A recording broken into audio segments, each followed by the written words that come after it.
Good evening, good morning, good night, you lovelies. It is the one, the only Cappy D Bar, and we're here to discuss the best story of all time. One Piece, chapter 1183, along with 1184. Hope all of you are having a great one. However you catch this, whenever you catch this, I am unfortunately a week late to the year, to the party of 83. It is what it is, though. Listen, what I gathered from, the small pieces of this chapter, that I gathered from the community, Teching 101, JD Legend, TOPT, what I've gathered from this, is that Brook was pretty much that nigga. Walked around looking like Michael Jackson. I'm just not gonna ignore that. He literally looks like Michael Jackson. Very, very cool. I think it's pretty fucking cool, at least. And I can't exactly put my finger on it, but there is some very intricate connection between the land of Esperia and the land of Marijwa. Now, these are all things that we're going to be diving into, when we get to our bit of a shotgun review for our 1183rd chapter. But it's going to be very brief, right? Loki and Emu, they start off the chapter just boxing, and man, Loki stocks are fucking just like through the fucking roof. Loki is putting on a very valiant effort against Emu. Again, end level villain. It's interesting.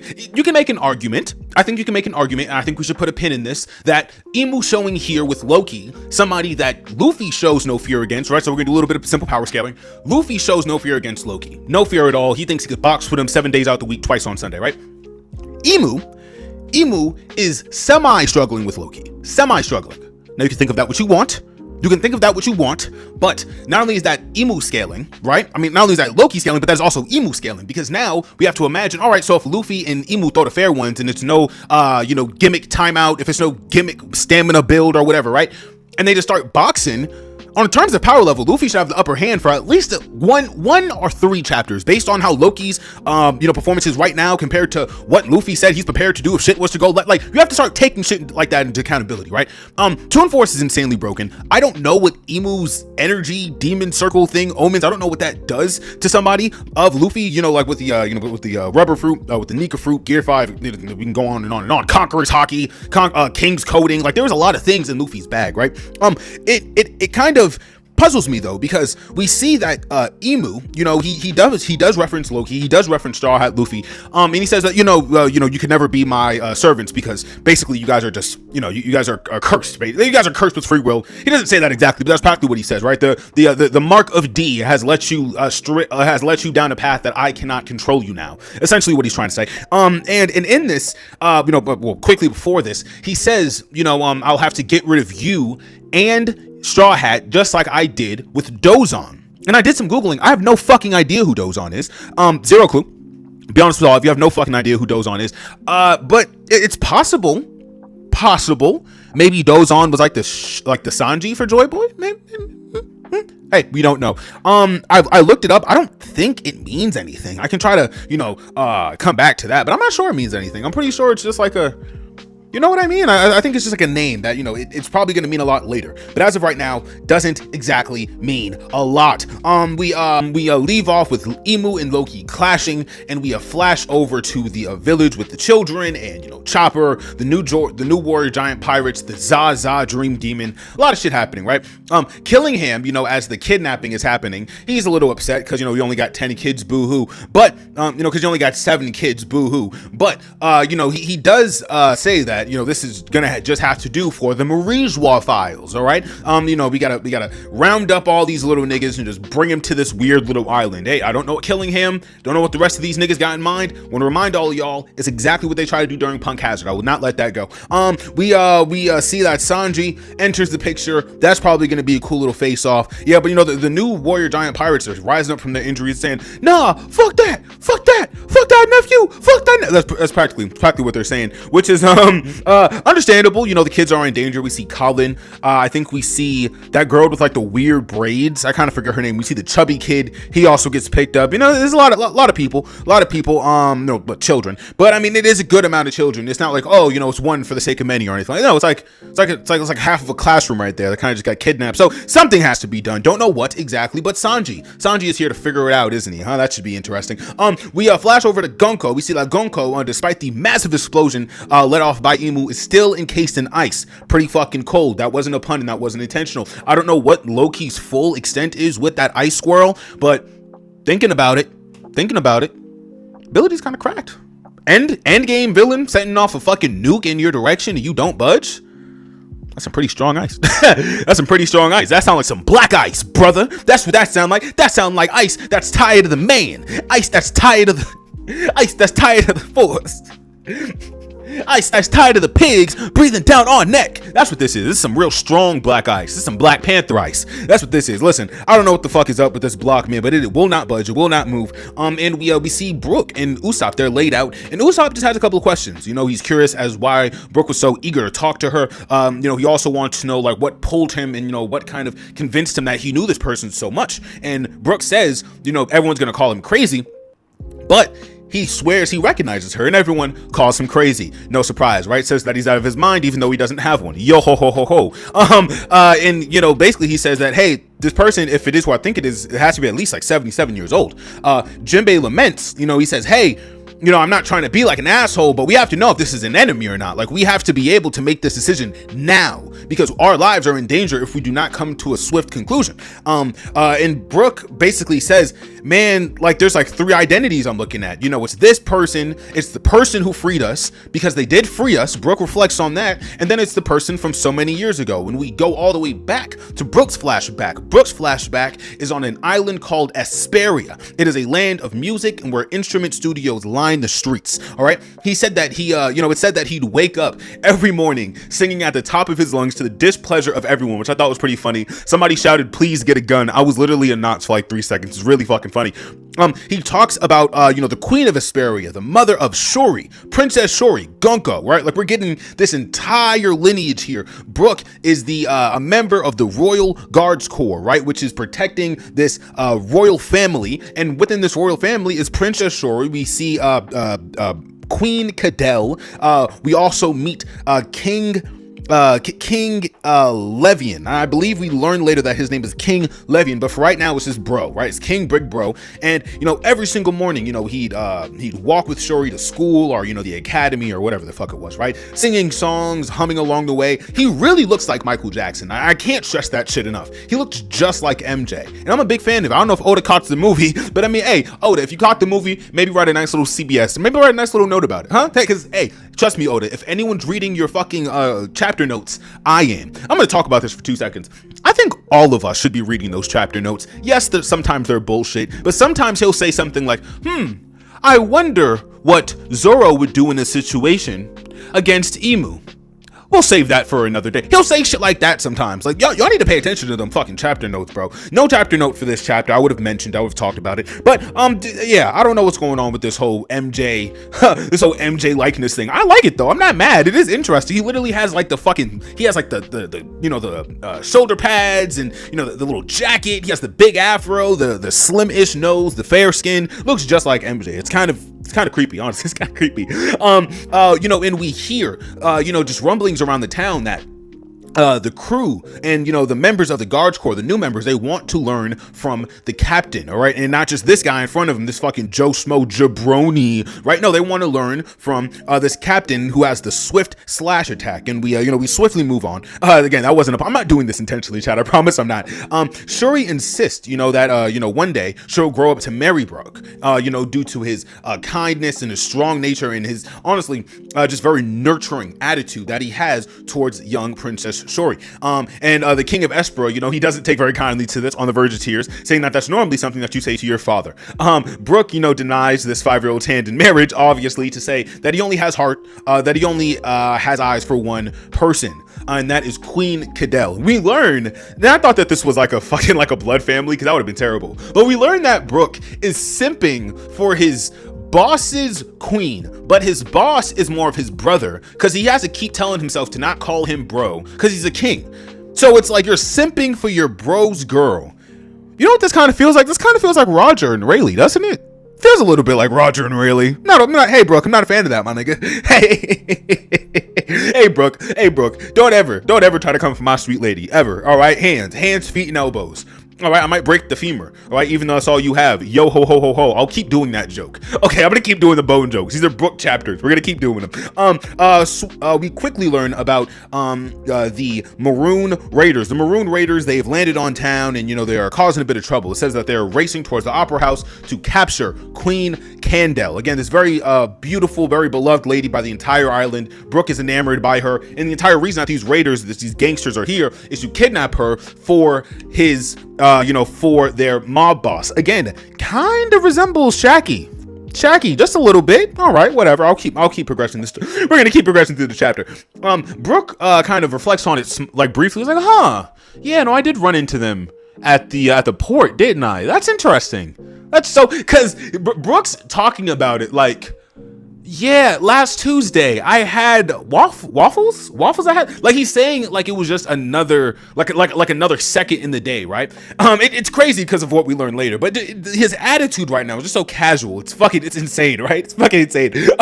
As the gang raiders surround the Opera House, demanding that Queen Cadell come out, and give away her hand in marriage to their mob boss. Brooke revealed, it's a shame that they even made it this far. They must have not noticed that they had already been sliced in half. This nigga Brooke, bro, I don't want to hear about Mihawk ever again. I don't want to hear about fucking Mihawk. I don't want to see another Zoro edit of saying I'll never lose again. I don't want to see any of it. This nigga Brooke, he sliced them, and they walked minimum at least 0.4 miles, at least half of a kilometer. They scaled the island from the port to the inner city, sliced in half, unaware of it. And you can call it plot, you can call it agenda, you can call it a fucking devil. I don't care what the fuck you call it. It's cold as fuck. It's insanely good. It's insane, bro. I read that shit and my jaw was on the floor for like a solid 20 seconds. I'm not even bullshitting y'all. This was a great chapter. Really, really good chapter. We see like at least like 20 of these niggas laid out.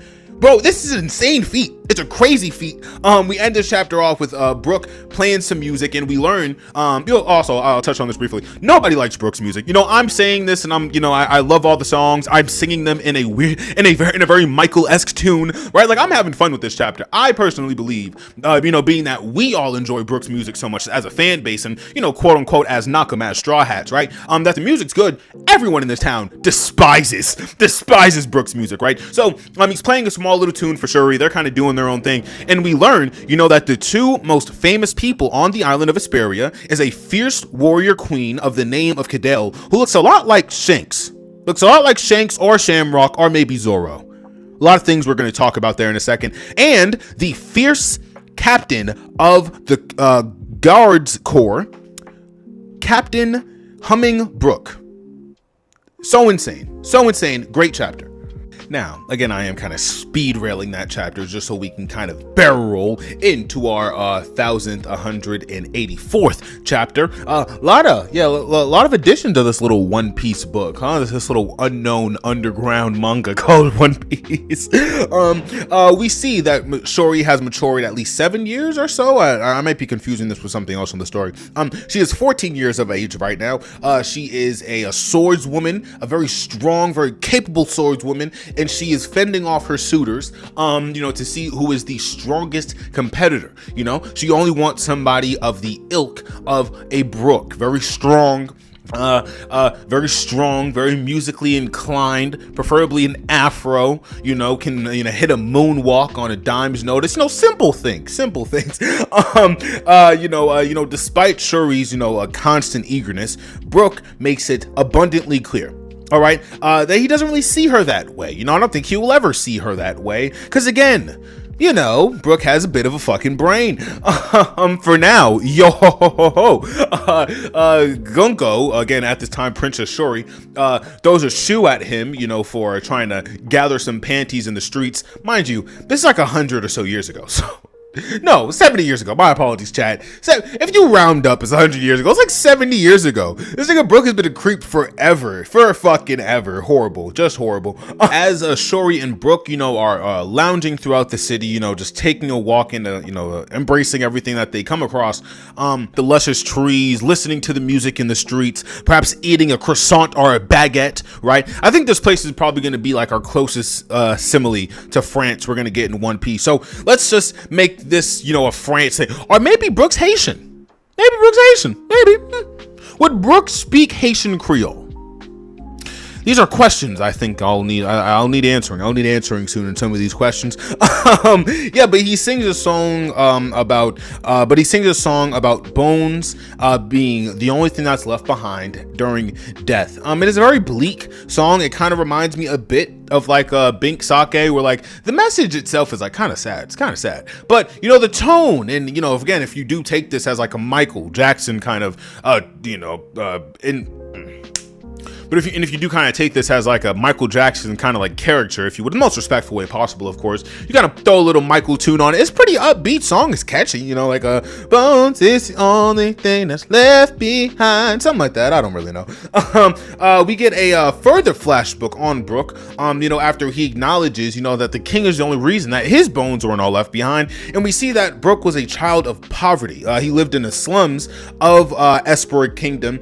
You can kind of think of this like the Goa Kingdom, like the massive trash landfill. I forget, there's a specific name. I think it's like the Isle, or like the it's something very specific that Sabo literally couldn't stop fucking saying it. Oh man, you know what? If this was a different timeline, I'd have that off the back of my hand. It's fine, chat. We're not going to talk about it. But basically, Goa Kingdom is the closest simile. Like the slums of Goa Kingdom is the closest simile I can give to where Brooke currently resides. Just imagine like this little light-skinned kid with the afro. He can't stop singing. He's stinky. He's dirty because he's poor. He doesn't have a dad or a mom. Or at least we don't see he has a dad or a mom. Listen, I don't think so. I'm pretty sure. Well, he kind of gets kidnapped. So truth be told, he gets kidnapped like twice in this chapter. Won't spoil anything. Felt that's kind of a spoiler. It's fine.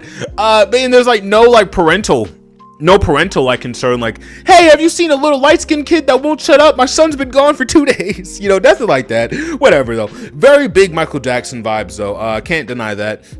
Brooke, to pass his time away, he sings in these massive trash heaps. It's kind of entertaining himself. Again, I will say that if you throw a little Michael tune on it, it's very upbeat, very happy songs, very somber songs though. He's singing about his depression, singing about, why he should be alive, singing about the hunger that's rumbling in his stomach, and starving artist. What can I say? The starving artist agenda for Brooke is alive and well.